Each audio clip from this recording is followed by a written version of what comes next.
Right, we're on. Today we're going to look at taking the curvature out of your ball flight. Do you slice? Do you hook? That curvature, that left to right curvature, which is the most common curvature, the left to right. We're going to take that out today. This will apply for the right to left curvature as well of your hook, but we're going to work on a slice today. If you hook the ball, just reverse everything I say. Let's go.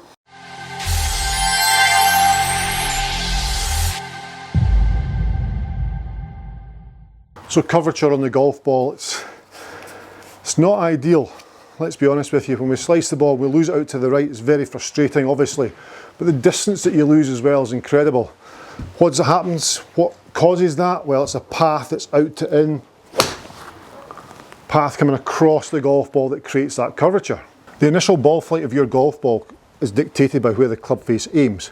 So if your club face aims towards the target, then there's a chance there's probably 90% chance, roughly, that your ball is going to start on line with the target.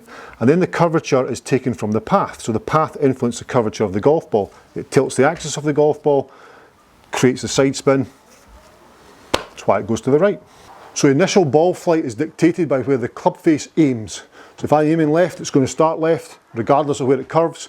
Aim right, it's going to start right, regardless of where it curves. And the curvature comes from the path.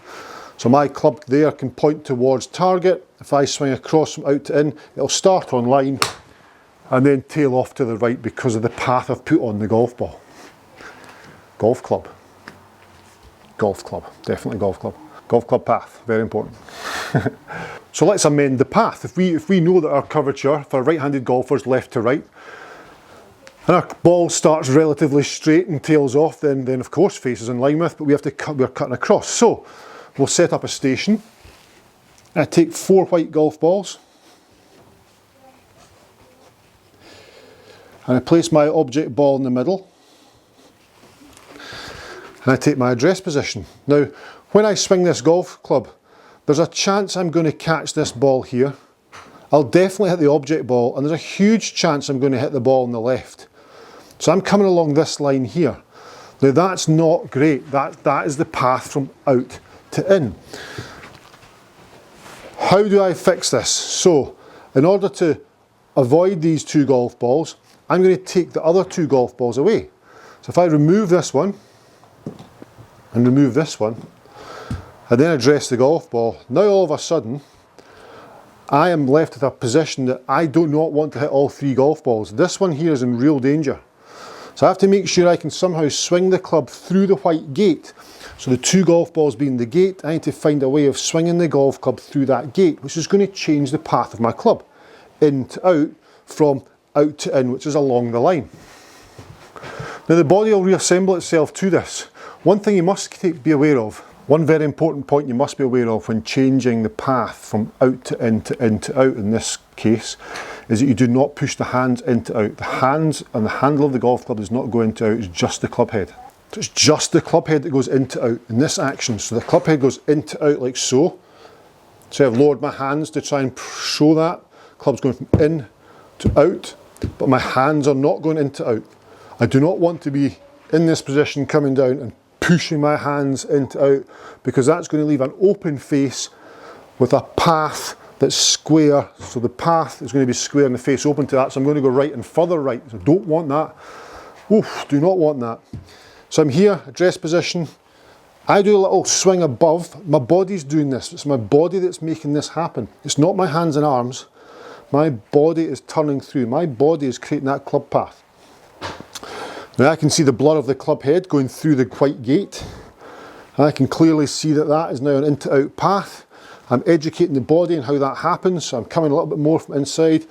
Body turns, hands go left, club goes out to the right. Hands go left as the club goes out to the right. See that? And that's body orientated, that's pivot driven. Here we go. Dress position, good. Back, just back halfway, quarter of the way, and then turn the body. See the blur of the club head going through the gate. I'm happy that's working. Set up, try and repeat that. Tiny little soft draw. I've got 7-iron. I carried it about 70 yards, but I got a right to left ball flight. I was able to create that motion. Same again. Body opening up. Hands stay low, lets the club head effectively passes the hands, that's a feeling I have. Increase the distance there, good, carried it about 120. As I say, I feel as though the hands are low. I feel as though my hands are low doing more of this action as opposed to the handle being high, cutting from out to in. If I want to swing out to in and go down that line and hit a fade, then I come in and my handle goes high and I'm in this action, but we want to get rid of that. So the body stops and the hands do their thing. There's your slice. Or body opens up, hands stay low, club head passes hands. That's the motion we're after. Now I feel as though I've aged the process slightly. Dress position, back to there, through, body, low hands, body, low hands, body's bringing the club back through the gate. I could see the blur of the club head and I've just absolutely pured 7-iron. Again, same idea. So obviously if you're hooking the ball too much, then you're coming too much through here. So just reverse it round. Here we go. And now I'm going to show you in just a second how we do this on the golf course, because we can't lie 2 golf balls down, can we? Oh, it's good. Really good. So on the golf course, we obviously can't lie the golf balls down. If you're playing a bounce game, you could lie a ball marker down or some point of reference down, but only one's required, not necessarily the 2. So I'm on the golf course, there's my golf ball, there's my target. I line myself up, good. Now, this golf ball here, we get close to that one, we hit object ball, but we'll definitely hit this one if we have a bad swing. So this is the object ball, we need to swing round that ball.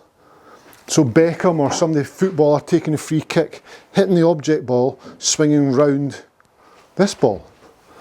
So if I leave that one, just that one there, and get rid of this one now, that ball, the white ball, I want to swing the body round. So the body opens up, and I want the club head, the hands low, the club head to swing round that ball. So much more into out, much more rotational. On the golf course, of course, we can't lie the golf ball down, but there'll always be, you can visualise that line, there'll always be a little bit of mud, a leaf, bit of grass, an old tee. When you tee the ball up on a tee, make sure there's an old tee. So there's a tee line there. I could be teeing my ball up and think, okay, there's my target, let's use that. I'll pop my tee in there, I'll tee my ball up there. I now need to swing round that old broken tee. So I set myself up in line with target. Back, swinging round the tee, body, pivot driven, body initiates the downswing. This gets the path of the club going into out and the hands are low. And I'm swinging the club with low hands round that tee. Not towards it, but round it. And the club head blur ensured that's what was going to happen. And I've moved path and I've changed ball flight. Purely from the 5-ball station, then breaking it down once I've aged the process and seen the club head blur and felt how the body reacts to make that happen, then I can use a point of reference. And right now, the point of reference is that tee. So I tee my ball up.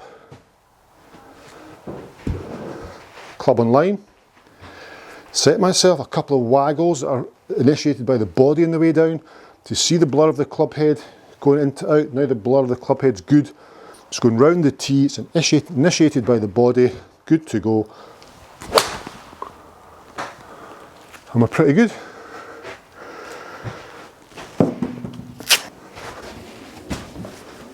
So there we go, once you've got the hang of that, that will take the curvature out of your golf swing. Just remember that the club face, wherever the face aims at address, that is going to be your start line. So get that right first, and then from there you can test the path. Is the ball curving to the right from there? Of course it is, so I'm swinging out to in. Put the balls down, educate yourself, understand how the body creates the path of the golf club, not the hands and arms, but the actual pivot of the body. Monitor that by the club head blur.